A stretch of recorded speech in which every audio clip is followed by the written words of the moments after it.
Alhamdulillah wassalatu wassalamu ala rasulillah sayyidina wa maulana wa syafi'ina wa zuhrina wa qurrati a'yunina Muhammad wa ala alihi wa sahbihi wa man da'a bida'watihi wa istanna bisunnatihi ila yaumi liqa'i rabbih wa ba'du.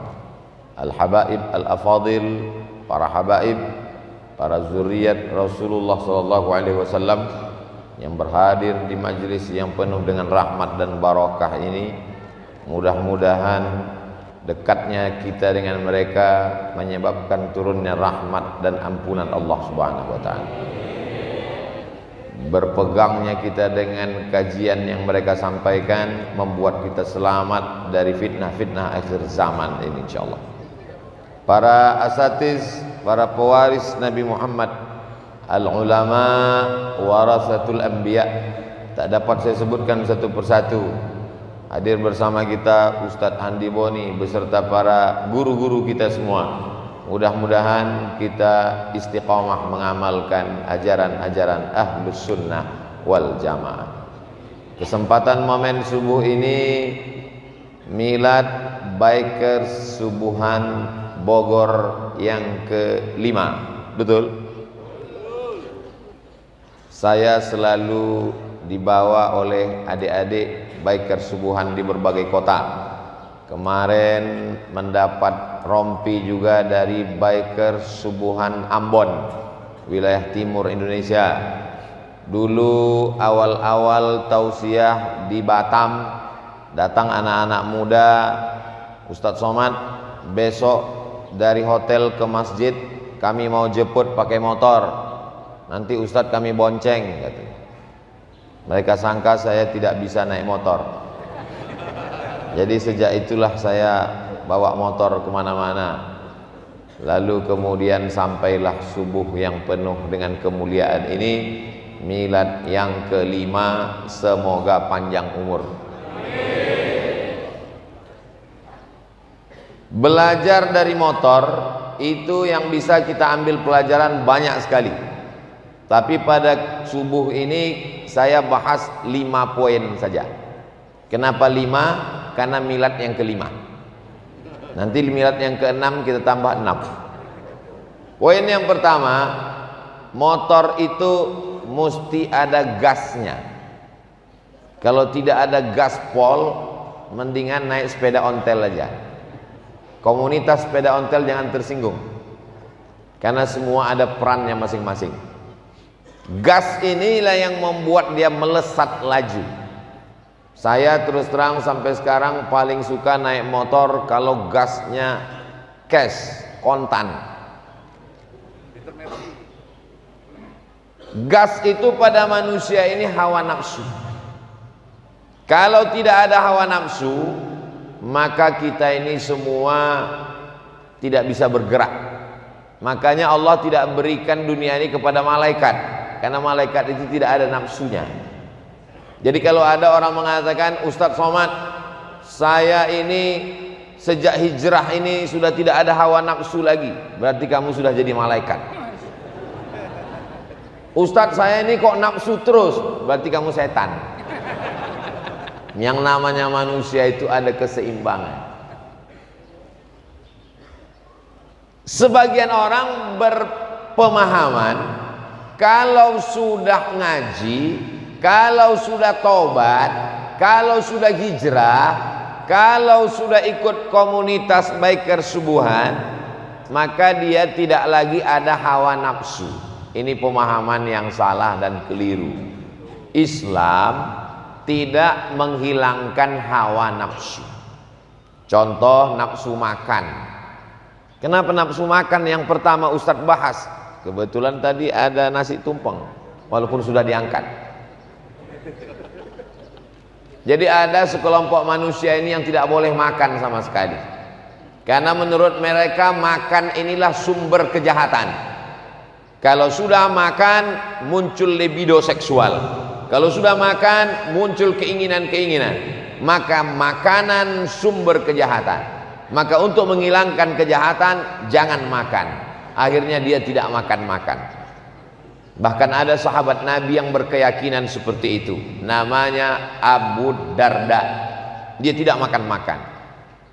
Sahabat Nabi Abu Darda ini dipersaudarakan Nabi dengan sahabat yang bukan Arab, namanya Salman Al-Farisi. Farisi Persia. Zaman dulu ujung nama itu sudah menunjukkan asal daerahnya.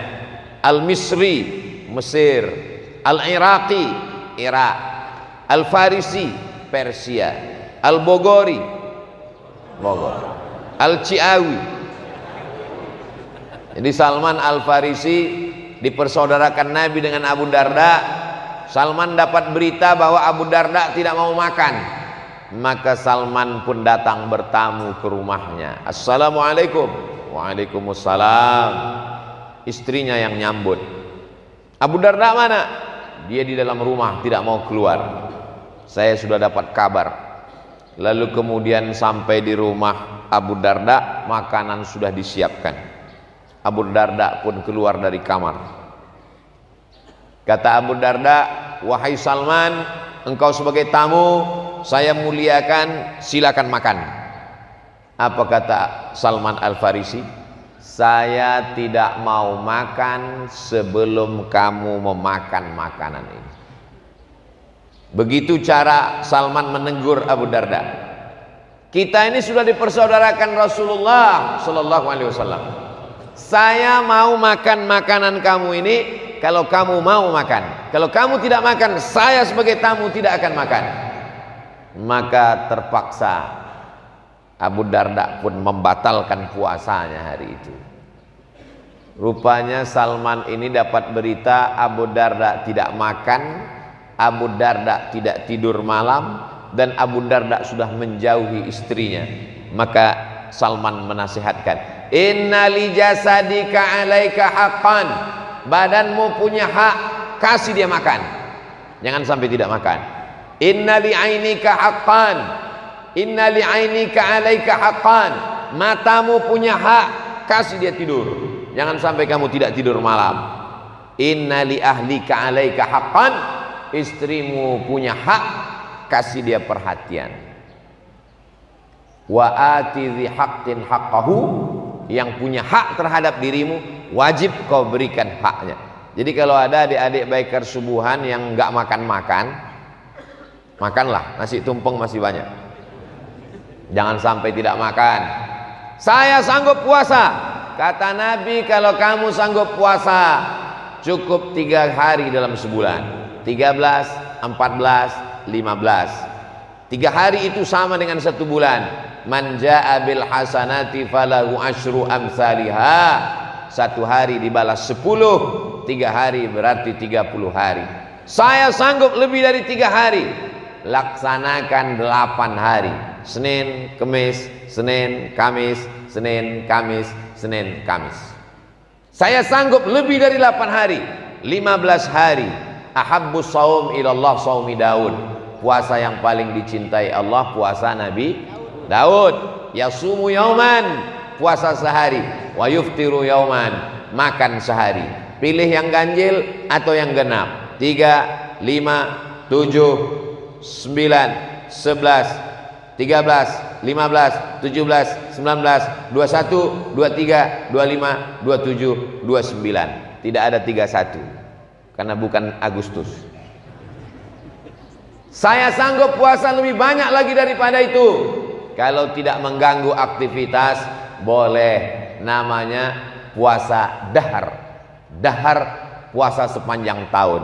Sampai ke Bogor, dahar makan. Saya dulu satu rumah sama mahasiswa dari Bandung. Coba-coba mau belajar bahasa Sunda. Kumaha dahar, saya bilang. Saya lupa antara dahar dengan damang. Itu maka dahar itu berkesan di hati saya. Sampai sekarang ketemu sama dia beberapa waktu yang lalu di Bandung. Kumaha dahar, kata dia. Apa maknanya? Jangan sampai tidak makan. Tapi saya ketemu ada orang, dia puasa tapi tidak mengganggu aktivitasnya. Waktu saya bertamu ke rumahnya disiapkan makanan, dia nggak makan. Saya bilang, bapak nggak makan tetap sehat. Saya sehat Pak Ustadz. Puasa apa? Puasa dahar sepanjang tahun.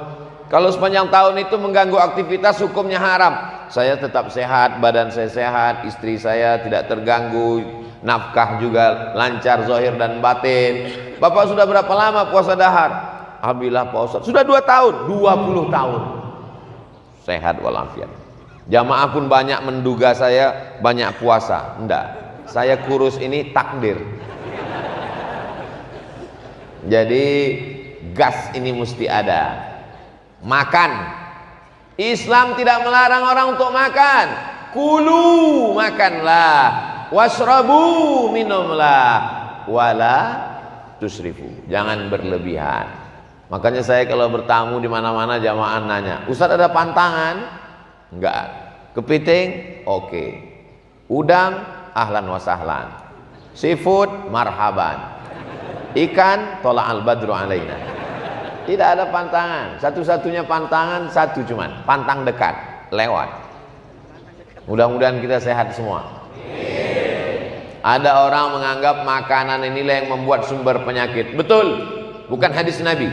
Kata-kata hikmah, al-ma'idatu baitu kulli da', lambung sumber segala macam penyakit. Di dalam badan kita ini air. Air ini tidak boleh kena dengan minyak. Kalau air kena minyak, maka airnya jadi kental. Maka tidak boleh terlalu banyak minyak. Bahasa medisnya kolesterol. Di dalam badan kita ini air. Air tidak boleh terlalu banyak gula. Ambil gula, masukkan ke kuali, panaskan. Setelah itu letakkan sendok. Biarkan dingin, angkat sendoknya, kualinya ikut. Kompornya pun bisa ikut sekalian. Kenapa? Jadi kental. Yang mengentalkan darah itu adalah gula dan minyak. Maka hindari terlalu banyak gula, terlalu banyak minyak. Tapi kita tidak disuruh untuk tidak makan. Nabi Daud puasa yang paling bagus. Mengapa Nabi Daud? Mengapa bukan Nabi Yahya? Mengapa bukan Nabi Isa? Karena kalau dikatakan puasa yang paling bagus puasa Nabi Yahya, orang maklum, Yahya itu sayyidah wa hasura, tidak menikah, jomblo. Jadi yang jomblo jangan berkecil hati. Allah menyebut jomblo menjadi pemimpin dan soleh, sayyidah wa hasura, dan dia minas solihin. Tapi ingat, zaman Nabi Yahya itu perempuan itu menutup aurat, yang kelihatan matanya. Zaman sekarang perempuan itu matanya ditutup, yang lain terbuka. Jadi jangan pakai logika zaman itu dibawa ke zaman sekarang.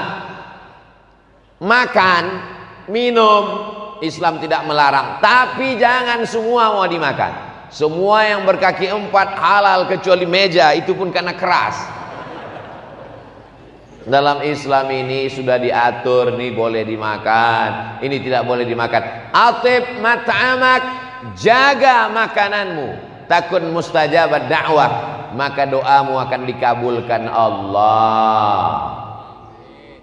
Insyaallah air minumnya halal, ada label halal dari MUI, BP POM. Kenapa jadi haram? Sumbernya diberi dari uang haram, riba. Mudah-mudahan kita terselamatkan dari riba. Berpindah ke bank syariah. Amin. Ini gas yang pertama, makan. Kenapa makan? Karena kalau tidak makan, tidak tegak tulang belakang. Dalam Islam makan itu fungsinya liuqima sulbahu, untuk menegakkan tulang belakang. Karena kalau kita mau sholat, tegak tulang belakang. Mau tausiah, tegak tulang belakang. Kenapa Ustaz berdiri? Saya mau nunjukkan tulang belakang saya tegak, walaupun belum sarapan. Saudaraku yang dimuliakan Allah Subhanahu wa taala, jadi belajar dari Baiker Subuhan ada gasnya, tapi gas ini mesti dikontrol. Apakah Islam mengharamkan makanan? Silakan. Gas yang kedua adalah buah dari makanan muncul hawa nafsu, libido seksual. Ada sekelompok manusia tidak mau dekat dengan perempuan karena dianggap nanti kalau menikah punya anak lupa dengan Allah. Maka perempuan dianggap sebagai penyebab keluarnya Adam dari surga. Perempuan direndahkan dan dihinakan. Perempuan dianggap menjatuhkan harkat martabat manusia. Perlu diluruskan. Inni ja'ilun fil ardi khalifah. Allah menjadikan kita pemimpin di bumi. Jangan salahkan Hawa. Kita jatuh ke dunia ini karena kamu mah. Bukan. Dalam Islam perempuan harkat martabatnya sama dengan laki-laki. Al-mu'minuna wal mu'minat ba'duhum awliya'u ba'd. Bapak dengan ibu sama-sama saling tolong menolong. Ta'muruna bil ma'ruf wa tanhauna 'anil munkar. Man amila salihan, siapa yang beramal soleh, min zakarin, laki-laki, au unsa, perempuan, dengan syarat wa huwa mu'minun, syaratnya mesti ada iman, fala nuhyiyannahu hayatan thayyibah, maka kami beri mereka kehidupan yang baik-baik. Jadi jangan lecehkan, sepelekan, rendahkan perempuan. Jadi kalau ada orang menjauhi perempuan, dianggapnya perempuan ini menjatuhkan derajat dia di hadapan Allah. Kita lanjutkan setelah yang satu ini.